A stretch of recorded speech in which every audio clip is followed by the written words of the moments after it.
शेतकरी मित्रांनो, कापूस पिकामध्ये अनेक शेतकरी लाखो रुपये खर्च करतात, पण योग्य खत नियोजन नसल्यामुळे उत्पादन कमी मिळते. आजच्या या व्हिडिओमध्ये आपण पाहणार आहोत कॉटन खत नियोजन स्टेप बाय स्टेप. कोणत्या टप्प्यावर खत द्यावे, कोणत्या टप्प्यावर कोणते खत द्यावे नाही, जास्त बोंड आणि जास्त उत्पादनासाठी महत्त्वाचे डोस, आणि शेवटी एक मोठी चूक जे अनेक शेतकरी करतात. संपूर्ण माहिती आपण आज या व्हिडिओमध्ये पाहणार आहोत. 2026 कपाशी खत नियोजन आपण बघणार आहोत. तर चालू करूया आपल्या या व्हिडिओला. नमस्कार शेतकरी मित्रांनो, मी सुमित. तर आपण आज या व्हिडिओमध्ये बघणार आहोत कपाशी खत नियोजन 2026. तर व्हिडिओ शेवटपर्यंत बघा. आवडल्यास लाईक शेअर नक्की करा. तर शेतकरी मित्रांनो, आता तुम्ही बघतच आहे, तर शेतकरी मित्र कमेंट करताय की यावर्षी कपाशी पिकाला कोणते खत द्यावे वेळेनुसार टायमिंगनुसार. तर बघा, आपण बघणारच आहोत, कारण की यावर्षी 2026मध्ये खताचा तुटवडा आपल्याला नक्की जाणवणार आहे. तर बघा, तर पहिला मुद्दा आहे जमिनीची तयारी. मित्रांनो, कापूस पिकाचा पाया मजबूत व्हावा असेल तर सुरुवात जमिनीपासूनच करावी लागेल. पेरणीपूर्वी शेणखत किंवा कंपोस्ट खत वापरले खूप महत्त्वाचे आहे. बघा, शेणखत 2 ते 3 टन प्रति एकर. शेणखत हे आपल्या जमिनीनुसार आणि आपल्या क्षमतेनुसार आपण शेणखत टाकत असतो. तर शेतकरी मित्रांनो, शेणखताचा नक्की वापर करावा. यामुळे जमीन का होते, भुसभुशीत राहते, मुळाची वाढ चांगली होते आणि उत्पादन वाढायला मदत होते. शेतकरी मित्रांनो, दुसरी वेळ आहे पेरणीवेळी खत डोस. बघा, आता ज्या शेतकऱ्यांकडे शेणखत आहे, नाही शेणखत घेऊ शकत नाही, नाही का, शेणखताची खूप रेट आहे, नाही का, ज्यांच्याकडे गाई ढोरे असेल त्यांच्याकडे शेणखत आहेत, पण त्यांच्याकडे आहे नाही, तर बघा त्या शेतकऱ्यांनी खत पेरणीवेळी खत डोस. बघा, आता सर्वात महत्त्वाचा भाग म्हणजे बेसल डोस.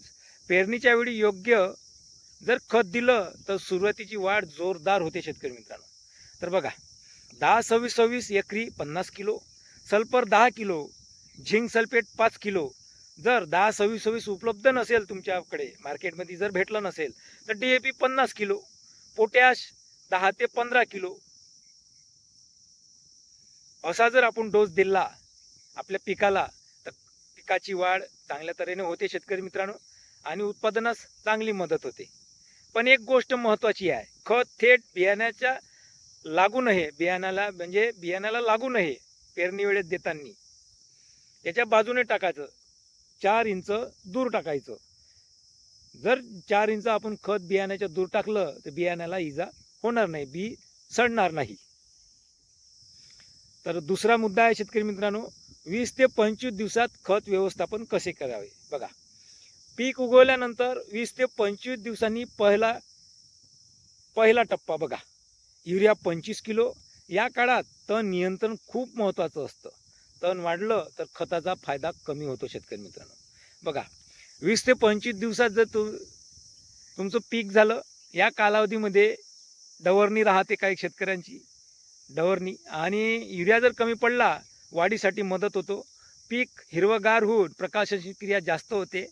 आवश्यकतेनुसार युरिया द्या शेतकरी मित्रांनो, आवश्यकता नसेल तर देऊ नका. आता दुसरा मुद्दा आहे शेतकरी मित्रांनो, फुलधारणा स्टेज. म्हणजे जेव्हा आपलं कपाशी पीक 45 ते 40 दिवसामध्ये कापसामध्ये फुलधारणा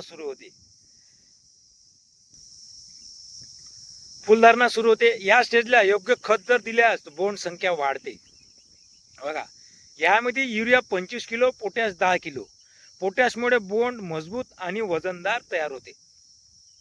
पोटॅश जर जी मात्रा आपल्या जमिनीमध्ये कमी असेल तर या कालावधीमध्ये पोटॅश देणे, युरिया देणे, कारण की युरियाने पानं हिरवं राहून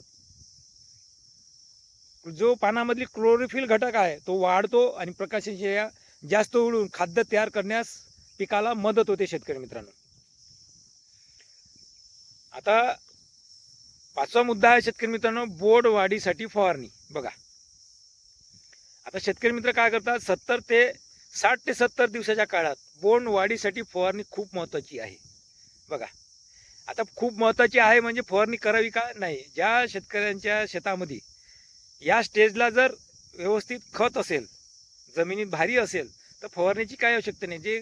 ज्यांची जमीन कमजोर आहे, खताचा पुरवठा होऊ शकत नाही, तर आपण 13-0-45-5 किंवा 0-52-34-5 असे या रीतीने आपण फवारणी करू शकतो शेतकरी मित्रांनो. ही फवारणी बोंड भरायला आणि उत्पादन वाढायला मदत करते शेतकरी मित्रांनो. तर आपल्याला 16 लिटरचा पंप वापरायचा आहे आपल्याला. म्हणजे 16 लिटर मध्ये पंप जर आपण फवारणी करत असेल तर 16 लिटर मध्ये 100 ग्रॅम प्रति पंप आपण एक खताची फवारणी करू शकतो.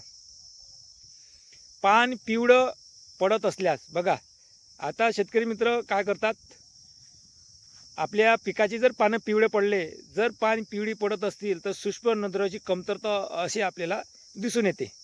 यासाठी मॅग्नीज सल्फेट 10 ग्रॅम, मायक्रोन्यूट्रॉन 2 ग्रॅम अशा रीतीने जर आपण फवारणी केली तर आपलं पान हिरवं राहून पिकाची वाढ आणि बोंड भरणं आपल्याला दिसून येते.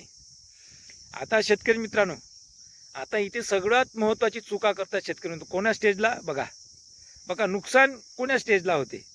आता सर्वात महत्त्वाचा भाग, अनेक शेतकरी जास्त युरिया वापरतात. बघा नुकसान, झाड फक्त वाढलं म्हणून नाही, फुले गळतात, बोंड कमी लागतात, रोग वाढतात. जास्त जर युरिया दिला तर काय होते, झाड नुसतं वाढते, त्याला जागोजागी पात्या फुलं राहत नाही, बोंड राहत नाही, नाही का, नुसतं हिरवं पडते.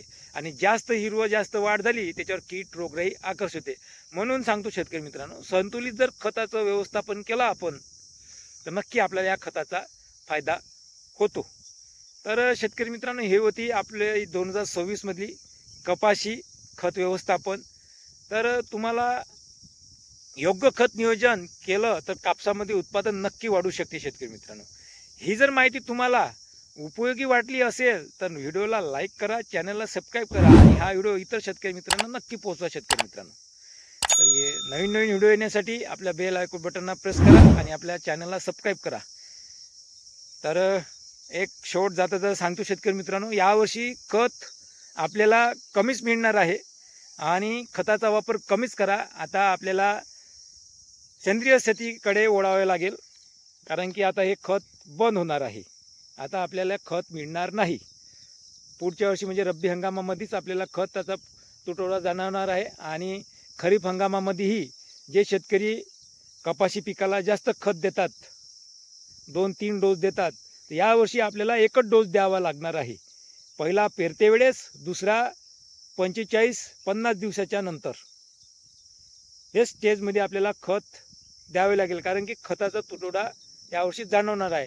तर म्हणूनच सांगतो शेतकरी मित्रांनो, आपल्याला तयार व्हावं लागेल, सेंद्रिय शेतीकडे वळावे लागेल. तर हा व्हिडिओ तुम्हाला नक्की आवडला असेल, नक्की शेअर सबस्क्राईब नक्की करा आपल्या चॅनलला. पुन्हा भेटूया नेक्स्ट व्हिडिओमध्ये. जय जवान जय किसान. धन्यवाद.